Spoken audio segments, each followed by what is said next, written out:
Mercedes-Benz est l'une des entreprises automobiles les plus anciennes et les plus luxueuses du monde, avec une valeur d'environ 80 milliards de dollars. Mais comme elle fait partie des voitures les plus prisées et les plus chères aujourd'hui, il est facile d'oublier ses humbles débuts.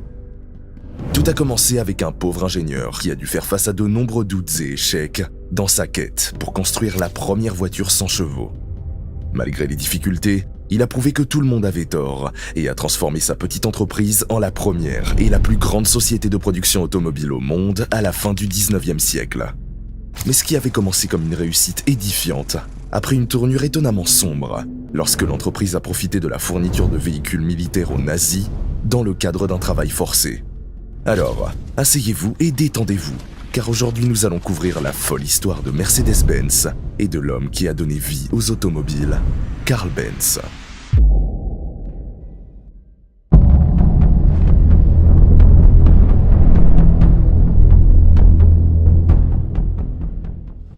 Carl Benz est né en 1844 dans la ville allemande de Mühlberg. Son père était conducteur de locomotive et parvenait à peine à faire vivre sa famille. Cependant, lorsque Carl a eu 2 ans, son père est décédé, les laissant, lui et sa mère, dans une situation financière désastreuse. Inutile de dire que l'enfance de Benz n'a pas été facile.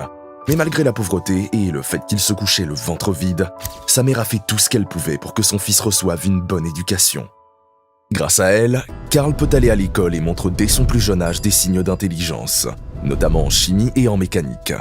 À 15 ans, Carl décide de suivre les traces de son père et passe l'examen d'entrée en génie mécanique à l'université de Karlsruhe, où il rencontre un professeur qui jouera un rôle important dans sa vie, Fernand Rettenbacher. Rettenbacher est considéré comme le principal artisan de la transformation de l'ingénierie mécanique, d'un métier d'atelier, en une science technique en Allemagne. Il croyait fermement que les machines à vapeur, qui étaient principalement utilisées à l'époque pour les chemins de fer et les navires, allaient rapidement devenir une chose du passé. Sous son enseignement, l'intérêt de Benz pour les voitures sans chevaux a vraiment commencé à se développer et, étant lui-même un cycliste régulier, il a commencé à bricoler sa bicyclette, expérimentant les moyens possibles de créer un véhicule motorisé. À cette époque, de nombreux ingénieurs et inventeurs avaient déjà tenté de créer la première automobile, et bien que certains d'entre eux aient réussi à construire des véhicules autopropulsés, ces premières inventions n'étaient pas encore tout à fait pratiques. Carl a remarqué que la plupart de ces véhicules étaient construits avec des technologies de moteurs à vapeur, et influencé par son professeur Rettenbacher, Benz a réalisé la nécessité d'un concept totalement différent. Bien que de nombreuses personnes se soient moquées de sa vision, il a toujours cru que c'était possible. Il avait juste besoin de plus de temps pour le prouver. Ainsi, après avoir obtenu son diplôme à Karlsruhe à l'âge de 19 ans, Benz a passé les 7 années suivantes à occuper divers emplois dans le domaine de l'ingénierie et de la construction. Bien qu'il ait eu du mal à s'adapter à chacun d'entre eux, il a mis à profit tout ce qu'il avait appris pour lancer sa propre entreprise en 1871. À l'âge de 27 ans, Carl s'associe avec un mécanicien nommé August Ritter et ensemble, ils commencent à exploiter une fonderie de fer et un atelier d'usinage à Mannheim. Parallèlement, Benz continue de travailler sur son projet secondaire, à savoir la construction d'une voiture motorisée, de sorte qu'il lui semble essentiel d'avoir un partenaire pour l'aider à gérer l'entreprise. Malheureusement, son associé s'est avéré peu fiable, et après que les autorités locales ont confisqué ses outils, l'entreprise a connu d'énormes difficultés au cours de sa première année d'existence. Heureusement, Carl avait alors rencontré une femme, Bertha Ringer, qui allait devenir son épouse quelques années plus tard. Issue d'une famille aisée, Bertha était une femme aux valeurs fortes et ne supportait pas de voir les efforts de son fiancé gâchés par son associé. Elle a donc décidé d'utiliser sa propre dot pour racheter toutes les parts de Ritter dans l'entreprise, ce qui lui a permis, ainsi qu'à Carl, de prendre le contrôle total de l'entreprise. Ensemble, ils ont réussi à redresser la situation et à maintenir l'entreprise à flot pendant les 10 années suivantes. Malgré toutes les difficultés, c'est au cours de cette période que Carl a pu montrer son véritable génie et réaliser d'importants développements et avancées à partir de ses expériences parallèles, notamment pour un moteur à essence à 2 temps en 1879. Pour augmenter ses revenus, il a également commencé à faire breveter ses inventions, telles que le système de régulation de la vitesse du moteur, l'allumage par batterie, la bougie d'allumage, le carburateur, l'embrayage, le levier de vitesse et le radiateur à eau. Grâce à ses inventions, Carl s'est non seulement rapproché de son rêve de créer une voiture sans chevaux, mais cela lui a également permis d'ajouter d'autres produits qu'il pouvait vendre dans le cadre de son activité. Cependant, ses affaires ne marchent pas aussi bien qu'il l'aurait souhaité. Les coûts de production de l'entreprise de Karl ont tellement augmenté que les banques ont exigé qu'elle soit constituée en société. Il est donc contraint de s'associer à d'autres investisseurs et de transformer son entreprise en société anonyme en 1882. Au final, Karl ne possède plus que 5% des actions de son entreprise et sa position dans la société est donc rétrogradée. Pour ne rien arranger, ses idées ne sont plus prises en compte lors de la conception de nouveaux produits. En fait, il n'avait plus aucun contrôle sur l'entreprise.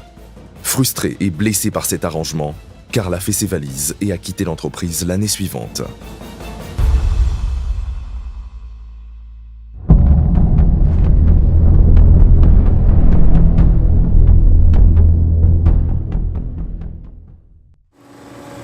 Le départ de son entreprise a été un coup dur pour Karl, mais cette décision l'a rendu encore plus déterminé à réussir. Sa passion de toujours pour les bicyclettes le conduit à Max Rose et Friedrich Wilhelm, deux propriétaires d'un atelier de réparation de bicyclettes à Mannheim. Ensemble, ils fondent Benz & Compagnie et se concentrent sur la fabrication de machines industrielles et de moteurs à gaz stationnaires. Contrairement à la précédente entreprise de Karl, celle-ci démarre plutôt bien et devient très rentable en peu de temps. Avec un revenu stable et un effectif de 25 personnes, Benz se consacre enfin à son rêve de toujours, construire une voiture avec son moteur à essence. Au lieu simplement d'ajouter un moteur à une voiture, Karl construit la voiture autour du moteur. Et en utilisant une technologie similaire à celle d'une bicyclette, il construit ce que beaucoup considèrent comme la première véritable automobile en 1885, la Benz Patent Motorwagen. Ce véhicule à deux places se déplaçait sur 3 roues en fil de fer, formant un tricycle et était propulsé par un moteur à essence à 4 temps. Son moteur monocylindre produisait 2/3 de cheval-vapeur et pouvait atteindre une vitesse de 7 miles par heure. Benz savait qu'il s'agissait d'un véhicule révolutionnaire. Et après avoir testé et perfectionné son véhicule, il a présenté sa merveilleuse voiture au public au cours de l'été 1886. Cependant, les critiques sont mitigées. Si certains admirent sa création, la plupart des gens sont sceptiques à l'égard de la machine et ne veulent pas qu'elle circule dans les rues principales, de peur qu'elle n'explose. D'autres étaient même convaincus que Benz était le diable en personne au volant d'une voiture infernale. Les partenaires commerciaux de Karl ne sont pas non plus très heureux. Son obsession pour l'automobile l'éloignait de son travail et il ne voyait pas en quoi son invention pouvait être utile. « Pourquoi quelqu'un achèterait-il une telle machine ?» arguait-il. « Elle n'est pas plus rapide qu'un cheval, elle peut tomber en panne facilement et elle peut tomber en panne d'essence. » Cependant, Karl Benz était convaincu que sa voiture sans chevaux était l'avenir. Et il a commencé à fabriquer des automobiles pour la vente en 1888, le premier au monde à le faire. Son plus grand soutien était sa femme, qui restait souvent avec son mari dans l'atelier pour lui faire de nouvelles suggestions. Mais même après avoir apporté des améliorations, les gens ne voient pas vraiment la vision de Karl.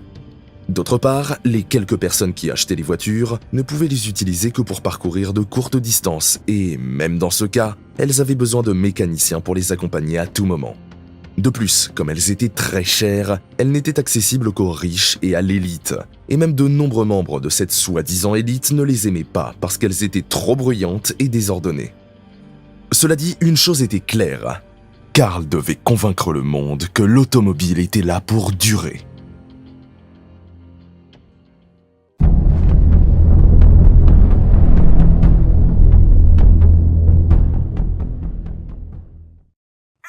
Un matin de l'été 1888, Bertha Benz se lève très tôt, alors que Karl est encore au lit, et monte dans la voiture de son mari pour entreprendre l'un des voyages les plus importants de l'histoire de l'automobile.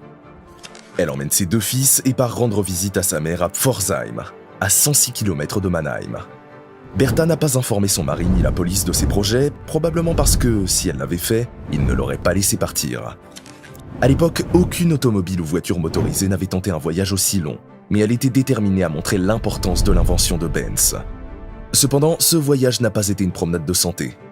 Bertha a dû faire face à de nombreux problèmes, comme traverser des routes poussiéreuses et rocailleuses destinées aux chevaux, s'arrêter dans une pharmacie pour faire le plein d'essence, et même effectuer quelques réparations mécaniques en cours de route.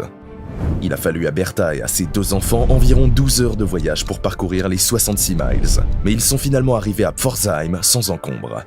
Ce voyage a surtout permis à Bertha d'atteindre l'objectif qu'elle s'était fixé, faire savoir que l'automobile était l'avenir du transport. La Benz Motorwagen devient ainsi le sujet de conversation de la ville et fait une grande publicité à l'entreprise de Karl. Très vite, Benz et compagnie commencent à se développer rapidement, à tel point qu'en 1890, elle devient le deuxième plus grand fabricant de moteurs d'Allemagne, bien que ce ne soit pas par la vente de ses automobiles, mais par celle de ses moteurs à essence stationnaire. L'arrivée de deux partenaires commerciaux, Friedrich von Fischer et Julius Ganz, va changer la donne. Pendant qu'il s'occupait des affaires et de la commercialisation, Benz a pu se concentrer davantage sur l'ingénierie et a pu breveter plusieurs innovations automobiles, telles que la transmission à engrenage planétaire, la direction à double pivot et le moteur à plat avec une configuration boxer. Sur la recommandation de ses partenaires commerciaux, il a également conçu et fabriqué une nouvelle voiture améliorée qui a été mise en vente en 1893. Il l'appelle la Benz Victoria.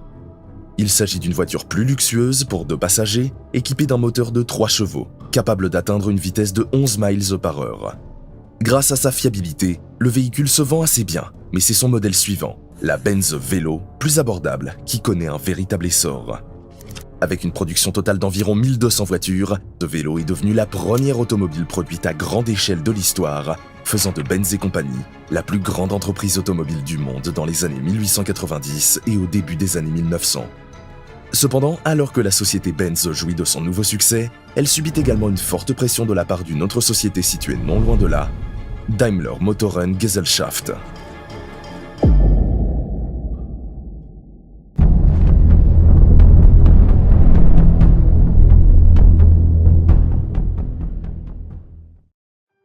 La société Daimler Motoren Gesellschaft était dirigée par Gottlieb Daimler et Wilhelm Maybach. Tous deux étaient de brillants ingénieurs, mais Gottlieb Daimler en particulier était connu pour être très compétitif et avait beaucoup de relations et de connaissances en termes d'affaires, ce qui semblait manquer à Karl Benz. La première automobile Daimler, vendue dans le commerce, est apparue en 1892. 2 ans plus tard, une voiture à 2 cylindres voit le jour et, en 1897, le premier modèle à moteur avant, la Daimler Phoenix, est présenté. Il est clair que la société Daimler rattrape son retard sur Benz, car ces véhicules semblent plus attrayants et plus confortables pour le public. Cependant, M. Daimler décède malheureusement en 1900, laissant Maybach à la tête de l'entreprise, mais c'est sous le contrôle de Maybach qu'il conçoit sa plus grande réalisation, la Mercedes 35 chevaux en 1901. Ce qui rend ce véhicule si particulier, c'est qu'il s'agit de la première automobile à ressembler à l'idée que nous nous faisons aujourd'hui d'une voiture. Elle était équipée d'un puissant moteur à essence, sa carrosserie était plus large et plus grande, avec un châssis en acier fabriqué sur mesure, et son centre de gravité était proche du sol. Initialement conçu pour la course, ce véhicule a été construit à la demande d'un riche homme d'affaires, Emil Jelinek, qui a décidé de donner à la voiture le nom de sa fille, Mercedes. Cette voiture a remporté de nombreuses courses de rue et des courses de côte, atteignant une vitesse de pointe de 90 km/h, supérieure à celle de tous les autres véhicules de l'époque. Cette victoire a attiré l'attention de la société Daimler, qui a décidé de renommer tous ses véhicules sous le nom de Mercedes et a commencé à produire de nouveaux modèles pour la course et l'usage public sous le même nom. En revanche, cette nouvelle tendance ne convient pas aux partenaires de Karl Benz, qui veulent une réponse immédiate. Pour contrer la concurrence, ils font appel à des designers français pour les aider à concevoir un nouveau modèle plus rapide sans l'accord de Karl. Benz est furieux et contrarié par cette décision. Il n'a jamais aimé l'idée des courses automobiles et a toujours préféré conduire lentement et prudemment. Il était horrifié par le bruit et le danger que représentait une personne roulant à grande vitesse sur les routes publiques. La voiture construite par son équipe n'est pas non plus un succès, ce qui nuit à l'entreprise Benz qui connaît une nouvelle crise entre 1903 et 1904. En colère et déçu, Karl décide de quitter son entreprise tout en restant au conseil d'administration. Mais il finit par accepter de faire concourir ses voitures et c'est le succès en course qui sauvera finalement son entreprise.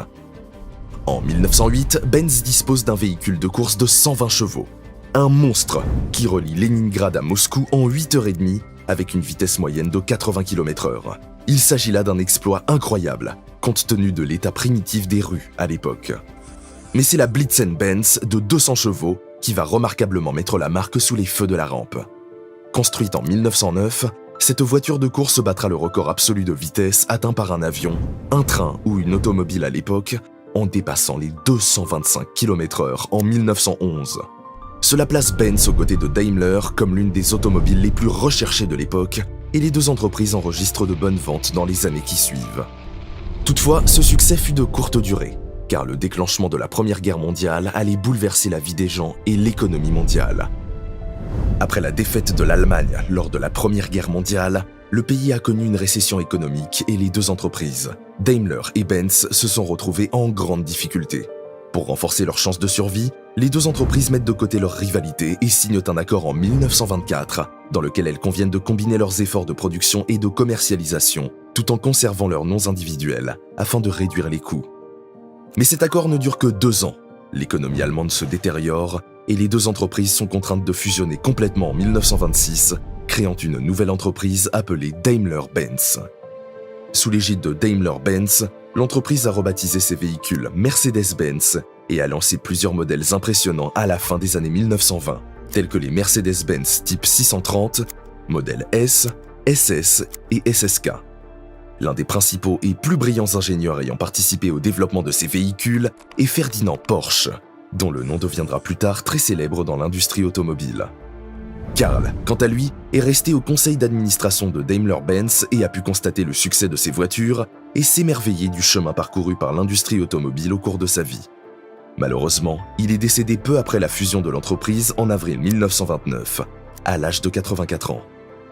Après sa mort, l'entreprise a continué à croître en taille et en puissance, devenant l'un des meilleurs constructeurs automobiles au monde. Cependant, il a connu certaines de ses meilleures années sous la direction d'un protagoniste improbable, Adolf Hitler. Meine Arbeit für richtig Geld.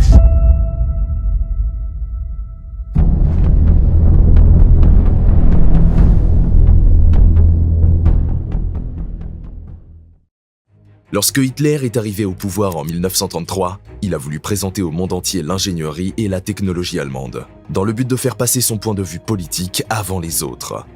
L'une des façons dont il a décidé d'impressionner le monde a été de mettre en avant les voitures allemandes dans les sports automobiles internationaux. Presque immédiatement, il a accordé une importante subvention à Daimler-Benz pour qu'elle participe au Grand Prix.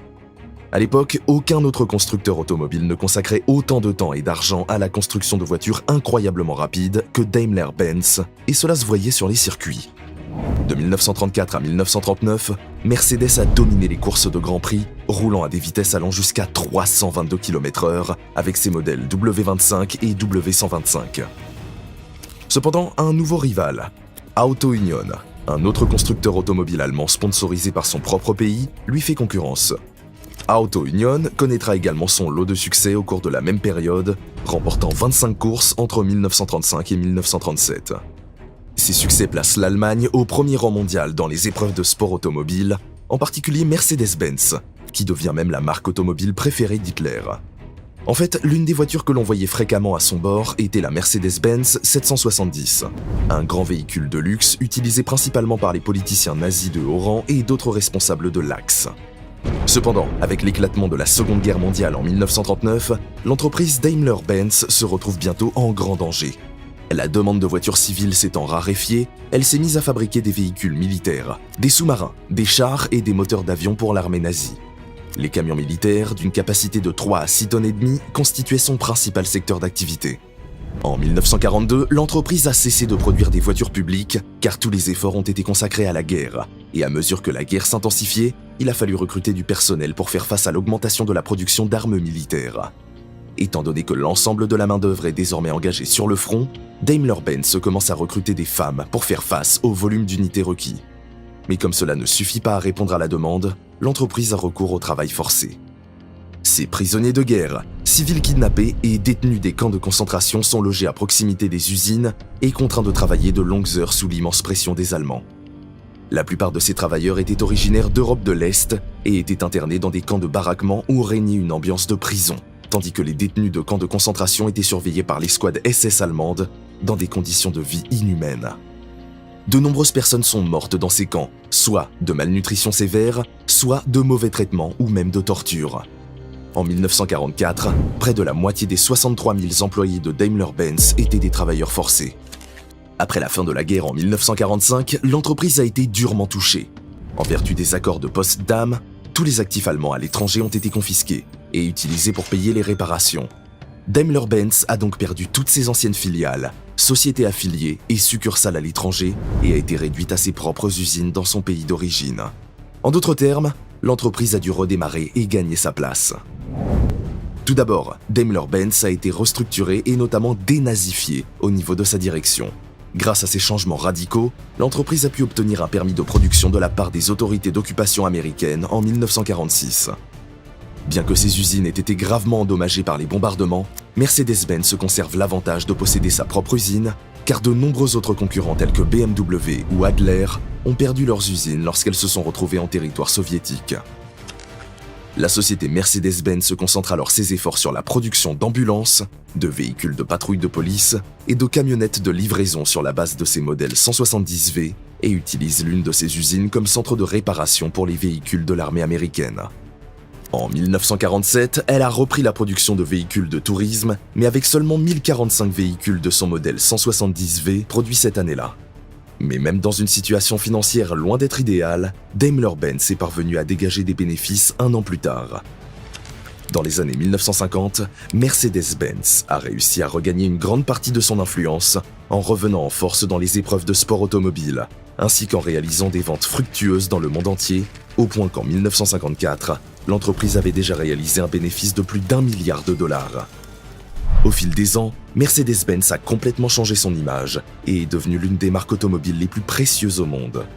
Cependant, tout cela n'aurait pas été possible sans Karl Benz, qui, malgré ses origines modestes, ses défis et ses doutes, a eu le courage et la détermination de transformer son rêve en réalité.